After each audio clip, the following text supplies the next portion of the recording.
तो हेलो मेरे यारों, द रेजोरेक्शन बॉय के चैप्टर 3 में आप सभी लोगों का स्वागत है। तो जैसा कि हम सभी लोगों ने लास्ट एपिसोड में देखा था कि जो हमारा हीरो जीहो था, वह पटेटो को पकड़कर रो रहा था क्योंकि वह वहाँ पर मर चुका था इन गुंडों की वजह से।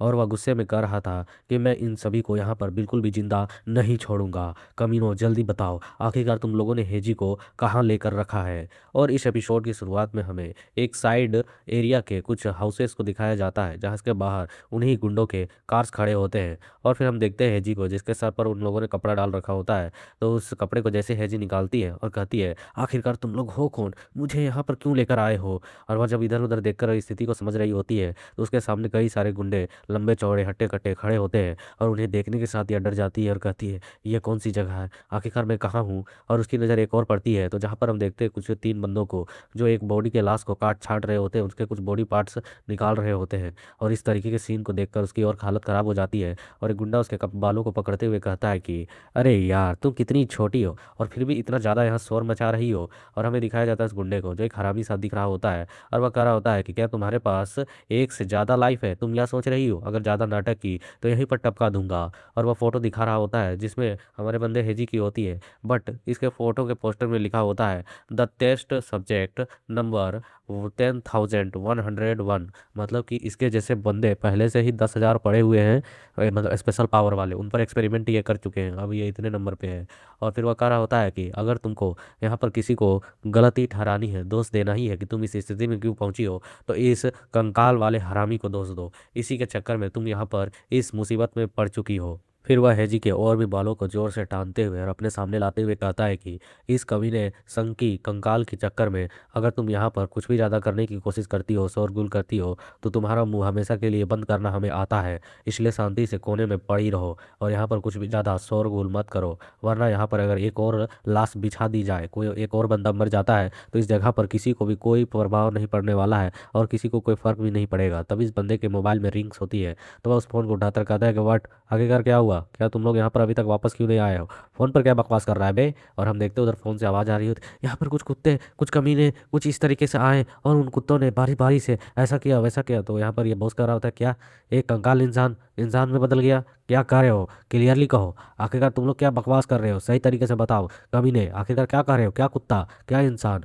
हम देखते हैं इसके इस तरीके की बातों को सुनकर हेजी अपने मन में कहती है, क्या डॉग्स, क्या इसका मतलब वह उन डॉग्स की बातचीत कर रहा है, क्या वे डॉग्स वहाँ पर आकर उन्होंने जीहो की मदद की है। और फिर हम देखते हैं कि तभी वह जो गैंगस्टर होता है वह साइड की ओर बैठते हुए कहता है कि क्या क्या कर रहा है, क्या कंकाल वाला व्यक्ति भाग गया, क्या कमीनो, आखिरकार तुम लोग कर क्या रहे थे, तुम लोगों के दिमाग आखिरकार कहाँ है, तुम लोग बेवकूफ़ के बेवकूफ़ ही हो। जल्दी से जल्दी उस कमीने को पकड़कर मेरे पास लाओ, वरना उसके सर की जगह पर मैं तुम लोगों के सर को काट कर काम चलाऊंगा, समझ में आया। और वह गुस्से में फोन पटकते हुए कहते हैं, तुम सभी कमीनों बेवकूफ़ ही रहोगे, अगर तुमने उसे पकड़कर नहीं लाया तो इसका अंजाम बहुत ही बुरा होगा तुम लोगों के साथ। और वह फिर गुस्से में जाकर हेजी को पकड़ते हुए हिलाते हुए कहता है कि ओए, आखिरकार तुझे पता है ना वह कंकाल कमीना गायब होकर कहाँ भागा होगा, मुझे अभी के अभी सारी जानकारियां दो, जल्दी मुझे बताओ। यू फकिंग बीच, आखिरकार तुम बोल क्यों नहीं रही हो, यहाँ जल्दी बोलो, बताओ आखिरकार वह कमीना किस जगह पर जाकर छुपा होगा, तुमको इस चीज़ का अंदाजा जरूरी होगा, जल्दी बताओ। उस कमीने के पीछे मेरे कितने सारे पैसे पड़े हुए मालूम भी है, मतलब कि इसको वो जो पैसे मिले हैं उसको पकड़ने के। और हम देखते हैं सुनकर हेजी कर रही थी, मुझे नहीं पता है, मुझे नहीं पता है। तो वह कमीना कहता है कि बेशक तुम जानती हो, बस तुम बोलना नहीं चाहती हो। और वह नाइफ को निकालते हुए कहता है कि मैं भी देखता हूँ, तुम्हारी बॉडी के अंदर सांस लेने के लिए 2-3 और छेदे बना देता हूँ, तो उसके बाद तुम्हें यह चीज़ें पता चलती हैं या नहीं, तुम बोल पाती हो या नहीं। और हम देखते हैं उस नाइफ को देखकर हेजी यहाँ पर पूरी तरह से कांप रही होती है, कर रही होती है कि मुझे जीहो ने पहले ही कहा था कि मुझे इन चीज़ों से पीछे रहना चाहिए था, उसका कुछ लोग पीछा कर रहे थे लेकिन मैं ही नहीं मानी, अब मुझे ऐसे समय पर आखिरकार क्या करना चाहिए।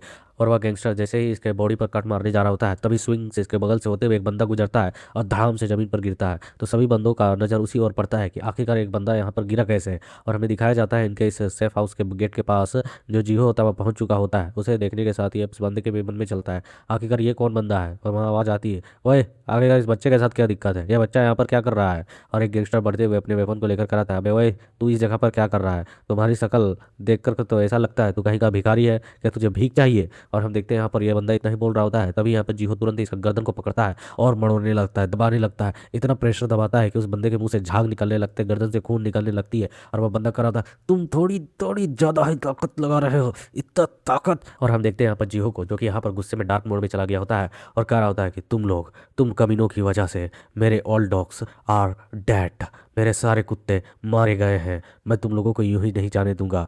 बिना किसी बात का इंतजार किए तुम्हें यहाँ पर खत्म करूंगा। तो दूसरी ओर से भी बाकी गुंडे बढ़ते हुए कहते हैं, किसका इंतजार कर रहे हो, निपटाओ इस लौंडे को। और हम देखते हुए घुस कर एक घूसा मारते हैं। तो तभी इस कमीने गैंगस्टर के ऊपर भी एक उल्टा पंच पड़ता है, जिसकी वजह से इसका सर ही ऐसा लग रहा था मानो जैसे टूट सा गया हो, और इसे काफी ज्यादा जोर का झटका पड़ता है और यह जमीन पर गिरता है। एक बंदा आते हुए इसके पीछे से दोनों हाथों को पकड़ लेता है और कहता है, आखिरकार मैंने इस कमीने को पकड़ ही लिया है। तभी इस बात का फायदा उठाने के लिए एक लाल शर्ट वाला बंदा आता है, जिसके सर को पकड़कर अपने घुटने से बजाने लगता है लगातार, ताकि ऐसे यहीं पर पटक पटक कर मार मार कर बेहोश कर सके। बट हमारे बंदे को देखते हैं जिसके सर से कुछ खून सो निकलते हैं, फिर भी इसका लुक बिल्कुल नहीं बदला होता है, और यह फिर अपनी पूरी जान लगाकर अपनी पूरी ताकत लगाकर पैरों पर उस पीछे के पकड़े हुए बंदे को ही पूरी तरह से हवा में उछाल देता है। और हम देखते हैं इस तरीके की ताकत को देखकर ये मेन गैंगस्टर बॉस भी पूरी तरीके से हैरान होता है, और हमारा यहाँ जिहो कर रहा होता है, तुम लोग तुम कमीनों, आखिरकार तुम उस हर्म्स हर्म्स हर्म्स लैब के भेजे हुए गुंडे हो, है ना। और हम देखते हैं इस बात को सुनकर यहाँ पर हमारी जो हेजी होती है वह हैरान होती है, कहती क्या ये जीहो है। और हम देखते हैं यहाँ पर ये कहती है कि मिस्टर क्या ये तुम हो। उसे यहाँ पर इसके शकल में वो कंकाल नजर आ रहा होता है एक पल के लिए। तभी हम देखते हैं यहाँ पर इस गैंगस्टर को, जो यहाँ पर कसकर हेजी के बालों को पकड़ते हुए कहता है कि डैम इट, तो यह सब कुछ ऐसी बात है, तो तू है कमीना बदमाश व कंकाल। मुझे ऐसा लग ही रहा था कि तू जैसा कंकाल ही हुआ होगा, क्योंकि जिस तरीके से तू हरकतें कर रहा था। मुझे यहाँ पर हिदायत दी थी उन हर्म्स रिसर्च लैब वाले बंदों ने कि तुम खुद को रिक्रिएट कर लेते हो तो तुम्हें पहचान पाना बिल्कुल भी पॉसिबल नहीं होगा, लेकिन आखिरकार तुम यहाँ पर पहुंच गए, इसके लिए थैंक्स। और हम देखते बाद वहाँ पर धाई से सीधे एक गोली चलती है और हमारे जीहो के कंधे पर लगती है, और यह गैंगस्टर ने उस गोली को चलाया होता है, कहा होता है, तुम खुद चलकर मेरे पास आए, इसके लिए धन्यवाद। अब हमारे सौदे के पैसे हमें मिल जाएंगे, जल्दी करो और इस बंदे पर फायरिंग करना स्टार्ट करो। तो हम देखते हैं सभी बंदे लगातार उस पर फायरिंग करना चालू कर चुके होते हैं, बट हमारा बंदा फिर भी आगे बढ़ने की कोशिश कर रहा होता है। वहाँ उस मैन बॉस की आवाज़ आ रही होती है, तुम लोग यहाँ पर बिना किसी चीज़ की हिचकिचाहट के जितने गन्स में गोलियां है सारे उसके ऊपर फायर कर दो। यह बंदा मर भी जाता है तो हमें दिक्कत नहीं है, बस हमें इसे किसी तरीके से पकड़कर उन तक लेकर जाना है, पीछे बिल्कुल भी मत हटना। लगातार पलटवार करते रहो, लगातार गोलियां चलाते रहो, जितनी हमें गोलियां मिली है सारी चला दो, ताकि हम इसका मुनाफा जो है फिर बाद में तो जोड़ ही लेंगे इसे देकर। और हम देखते हैं यहाँ पर लगातार धाए धाए धाए करके जीहो के सारी बॉडी के सारे पार्ट्स पर गोलियां चल रही होती है, और वहाँ बोला जा रहा होता है रुकना मत, लगातार फायरिंग करते रहो। और हम देखते हैं कई देर मतलब काफ़ी समय तक इस तरीके से गोलियां मारने के बाद आखिरकार अब हमारा बंदा अनकॉन्शियस हो रहा होता है, और यहाँ पर अपने मन में कह रहा होता है कि यह दर्द, मेरा शरीर धीरे धीरे कर कर टूट रहा है, मेरी हड्डियाँ भी टूट रही हैं, मेरे फेफड़े चीरे जा रहे हैं, फट रहे हैं, मुझे सांस लेने में बहुत मुश्किल हो रही है। और हम देखते हैं इस तरीके से उसे दर्द में देखकर यहाँ हैजी से रहा नहीं जाता, कहता है रुक जाओ प्लीज, स्टॉप, बंद करो इन सभी चीज़ों को। और हम देखते हैं वहाँ पर जो हमारा बंदा होता है वह ढेर हो चुका होता है, वह गुंडे बातें कर रहे होते हैं, ये निकम्मा कंकाल यह खुद को सोच क्या रहा था, आखिरकार ये ड्रॉपेड हो ही गया, जमीन पर गिर ही गया, या खुद को बहुत ज़्यादा ही यहाँ पर ताकतवर दिखाने की कोशिश कर रहा था और हमें डरा रहा था। बट हम देखते हैं यहाँ पर जियो को, जिसके फिंगर्स पर कुछ ब्लड ड्रॉप्स टच होते हैं, इसी के साथ वह और भी ब्लड ड्रॉप्स को अपनी ओर एब्जॉर्ब करने लगता है, और ये ब्लड ड्रॉप्स उन्हीं की बंदूक की ओर से आ रही होती है जहाँ पर कुछ लाशें पहले से ही कटी फटी पड़ी हुई थी, और इसका जो हार्ट होता है वो वापस से रिचार्ज होने लगता है इन ब्लड्स को पाने के साथ। और हम देखते हैं वो मेन बॉस तो कहीं और बिजी होता है, बट इसके पीछे वाला बंदा कहता है कि मास्टर बॉस ये देखिए आखिरकार ये क्या हो रहा है, वो कभी ना फिर से जिंदा हो रहा है। और हम देखते हैं हमारे बंदे को जो धीरे धीरे करके हवा में फ्लोट हो रहा होता है, ब्लड की एनर्जी को रिलीज कर रहा हो, मतलब कि एब्जॉर्ब कर रहा होता है। तो यह देखकर ये गेस्टर कहता है ये क्या, ये किसी जोम्बी की तरह आखिरकार कैसे उठ सकता है। और यह सचमुच में वैसा ही सीन चल रहा होता है जोम्बी वाला। और ये सब कुछ देखकर वे तुरंत ही वापस से अपने गन को तानने लगते हैं, कहने लगते हैं कि तुम सब वहीं पर खड़े होकर उसे घूरते रहोगे या फिर कुछ करोगे भी, जल्दी करो और उस पर गोलियां चलाओ। और हम देखते हैं ऑर्डर मिलने के साथ ही वह इसके सीधे भेजे पर था इसे गोली चलाते हैं, और लगातार इसके भेजे पर ही मार रहे होते हैं गोलियां। और है जो जियो होता है वह कह रहा होता है कि मुझे हर गोली अपने शरीर में धंसती हुई महसूस हो रही है, इसका दर्द मुझे फील हो रहा है कि यह किस तरीके से मेरी बॉडी पार्ट्स को चूर चूर कर रही है, और फिर भी मेरा शरीर ठीक होता जा रहा है, क्योंकि मैंने जो दर्द सहा है इससे कई गुना पहले भी मैं सह चुका हूँ। यह दर्द उन दर्द के सामने बिल्कुल भी कुछ भी नहीं है। और हमें दिखाया जाता है जब ये छोटा था तो उस समय भी इस पर कई तरह के एक्सपेरिमेंट किए गए थे, और वह कहता है कि उन एक्सपेरिमेंट्स की तुलना में यह तो किसी भी तरीके से मेरे लिए बर्दाश्त से बाहर नहीं है, यह मेरे लिए बहुत ही ज़्यादा ईजी है, मैं इनसे कुछ ज़्यादा ही दर्द पहले सह चुका हूँ। और हम देख पा रहे होते हैं उस पर क्या क्या एक्सपेरिमेंट किए गए हैं, सीधे आग उछल दिया गया है लावा, तो कभी प्रेशर वाले मशीन से इसे चिपट दिया गया हो, और तरह तरह के टॉर्चर किए गए हो। और यह गुस्से में यह कह रहा होता है कि यह सब कुछ काफ़ी नहीं है, इससे ज़्यादा ही दर्दनाक दर्द मैं सह चुका हूँ। और यह कहने के साथ ही वह एक घूसा मारता है सीधे उस गैंगस्टर पर, और उसी वजह से वो सीधे हवा में फ्लोट करते हुए गिर रहा होता है। और यह कहता है कि इस तरह की गोलियाँ मैं जितनी चाहे उतनी यहाँ पर सह सकता हूँ। और इन जीन्स को देखकर इन गैंगस्टर के बॉस का हवाइया टाइट हो चुकी होती है। यह कहता है आखिरकार ये हो क्या रहा है यहाँ पर। और हम देखते हैं यहाँ पर एक गुंडा जो होता है वह खड़ा होता है, वो भी उसे रोकने की कोशिश करता है, बट उसी के ओर सीधे पंच पड़ता है और उसके साइड पंच पड़ने के साथ ही उसकी जो हड्डियाँ होती है वह टूट रही होती है, चकनाचूर हो रही होती है। और इन सभी बंदों की इस तरीके से कुटाई चालू हो जाती है। तो यह देखकर बाकी बंदे और घबरा जाते हैं और कहते हैं कि यहाँ पर जो कुछ भी हो रहा है सचमुच में बहुत पागलपन तरीके से चीज़ें हो रही है। और वे गुंडे जो होते हैं गुस्से में बस खाली देखे जा रहे होते हैं, साले कुछ रिएक्ट नहीं कर पा रहे होते हैं। इतनी फास्ट स्पीड में जी हो उन सभी की बजाए जा रहा होता है लगातार। और हम देखते हैं पूरी तरह से पागलों की तरह हमला करते हुए कह रहा होता है कि वे मेरे नन्हे डॉग्स वे मारे गए इन कमीनों के हाथों। मैं इस चीज़ को याद करके ही और ज़्यादा पागल और बावला होया जा रहा हूँ। और हम देखते हैं सचमुच में पागलों की तरह सभी बंदों को कूटे जा रहा होता है, हवा में उड़ाया जा रहा होता है, मारे जा रहा होता है घूसे पर घूसे। हर एक घूसे के साथ उन बंदों की हड्डियाँ टूट रही होती है। और वह कह रहा होता है कि मैं ऐसा कभी होने देना नहीं चाहता था। और फिर हम देखते हैं कि यहाँ पर जो गैंगस्टर का बॉस होता है वह कह रहा होता है कि मेरे करीब बिल्कुल भी मत आना, वरना मैं इस लड़की को यहीं पर मार डालूंगा, इसके भेजों को अभी अभी मैं उड़ा दूंगा अपनी गोली से। बट हम देखते हैं इतना बोल ही रहा होता है कि इतने ही पलक झपकते में ही सीधे जी हो इसके थोबड़े पास जाकर एक पंच मार चुका होता है। और इस बंदे की इसी एक मुक्के के साथ हालत खराब हो जाती है। और जीहो कहता है कि मैं इन कमीनों को बिल्कुल भी जिंदा देखना नहीं चाहता हूँ, मैं इन सभी को खत्म कर दूंगा।